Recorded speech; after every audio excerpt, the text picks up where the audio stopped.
अस्सलामुअलैकुम जी। 7 इंच का cutter rewind करना चाह रहे हैं तो फार्मूला आपके पास नहीं है तो कोई मसला नहीं जनाब, आपका भाई आपको देगा फार्मूला। ये देखें, मैंने 7 इंच का कटर अभी रिवाइंड किया है, ठीक है जी। ये इसकी डिटेल है, आप देखो मैक्स कंपनी का है ये। उन्होंने हिटाची की जो है ना कॉपी की है, हिटाची C7 की। तो ये इसके वाटेज हैं, ये इसके वोल्टेज हैं, आप देख सकते हो जी। 185 mm का। तो ये इसका नेचर है जी। मैं वाइंड कर चुका हूँ, आप देखो ज़बरदस्त तरीके से जो ना वाइंड हो गया। अभी मैं इसे संभल करके चलाने लगा था तो सोचा आपसे भी ये शेयर कर दूँ, क्योंकि अपने भाइयों को साथ लेके चलना जो है ना वो इंशाल्लाह ताला बिल्कुल ज़रूरी है। तो ये देखें, इसका फॉर्म आप देखो, इसकी रोटेशन एंटी क्लॉक है, ठीक है। इसने एंटी क्लॉक में चलना है। और उसके बाद आप देखो इसकी रिवाइंडिंग जो आगे की तरफ जा रही है, अपनी तरफ आ रही है, सॉरी, ठीक है। रिवाइंडिंग इसकी अपनी तरफ आ रही है।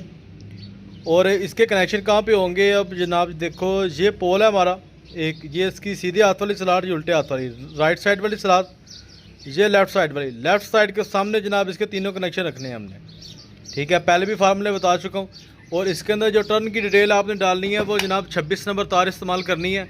इसके अलावा इसके 3 फार्मूला रिवाइंड करने के, लेकिन जो मैंने इस्तेमाल किया है वो इसकी कंडीशन के लिहाज से और इसकी कोर की पैमाइश के लिहाज से 26 नंबर तार की 17/17 26 इसका SW है जनाब। और 17 + 17 इसकी टर्न मैंने डाली है, ठीक है जी। अभी इंशाल्लाह आपको मैं चला कर दिखाता हूँ।